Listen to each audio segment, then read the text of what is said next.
I think people really need to waken up to what's going to happen. And the question is, how is it going to affect you personally? What are you going to do personally? How is it going to affect your family? I would just be very prepared for what's about to happen. It's going to be like an asteroid hitting planet Earth. So the real purpose of this show is to prepare for it.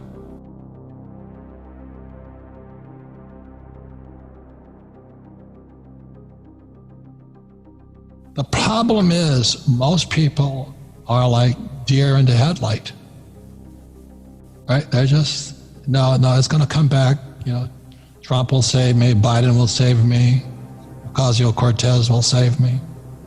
But I think that we're heading into the biggest disaster I've ever seen. We all know at this point 55 million Americans lost their jobs. Reports just came back yesterday that the U.S. GDP dropped 32.9%. Let me say this one more time. U.S. GDP in second quarter lost 32.9%. That's like a company's revenue dropping 33%, which is scary, but it's a country, which is even scarier.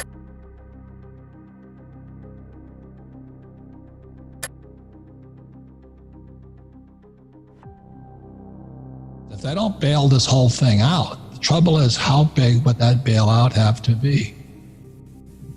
How big would it have to be? There's a thing called CMBS, commercial mortgage-backed securities. They're like the loans on the office buildings and shopping centers and all that. They're broke. Can the Fed bail them out? Plus the pensions, plus mom and pop who lose their jobs. They could be 40, 50 years old, 3 kids, a mortgage. How big is this tsunami going to be? We've seen the market come back quite a bit. It's really because the Fed's been printing monopoly money, and the stock market's just betting on the Fed to continue to do so. I see a train wreck coming at the end of this month when you have the $600 a week benefit ending, student debt relief ending, mortgage debt relief, and this crisis, which the media will not let go. I see a collision course headed in the market very soon. So this false sense that your 401k balance has increased, I would just be very prepared for what's about to happen. What you're aware of, you can control, but what you're not aware of will control you. And the more you're aware of what's going on in the economy, pension, and the stock market, the more you can prepare for plan B. Let me give you an idea how long it takes to print $1 trillion. It takes less than a minute, 12 keystrokes. But if you were to spend $1 trillion at $1 a second, it would take him 34,000 years. And in the last few months, the pensions have gone short, just for the public guys, by $7 trillion. That's a lot of money to me. So that's why it's gold, silver, Bitcoin right now. But just as a pure hedge, a defense mechanism, I think you need plan Bs. How are you going to generate income? Really, it's time to be more creative and figure out how you can generate more. If you were in a certain industry, you took a big hit, you're not to blame.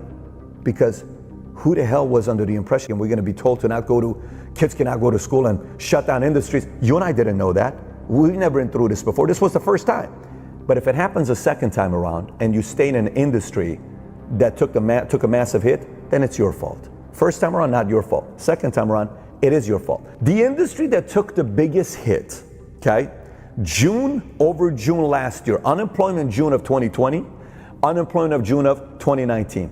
Leisure and hospitality's unemployment rate is 29%, is the highest in any industry. Then it's mining, oil and gas extraction is 17.8%, transportation and utilities 12.9%, then it's information 12%, wholesale, retail and trade 11.2%, construction 10.1%, manufacturing 9.1%, education and health services 8.6%, personal and business services 8.6%, then it's self-employed, unincorporated and unpaid family workers 8.1%, then government workers 7.3%, then agriculture 5.4%. You know what the lowest one is? 5.1% financial activities, financial services. As a career, you have to figure out a way to position yourself where you're pandemic proof. By the way, I'm not telling you everybody's leaving that industry. I guarantee you most people don't like change. Most people like to stick to the same thing. Most people don't want to even see any kind of change, because as we get older As you get older, the hardest thing to do is change. You become this person that just kind of wants everything to be the same. You don't want that. But that's also a scary place to be. But if you look at these stats and you don't go study how they took big hits, why they took big hits, and how long it's going to take for them to recover, and you keep staying in that industry, and it happens to you again 5-10 years from now, you can't be upset at the government, you can't be upset at the economy, you can't be upset at a virus. The only person you can be upset about is your decision.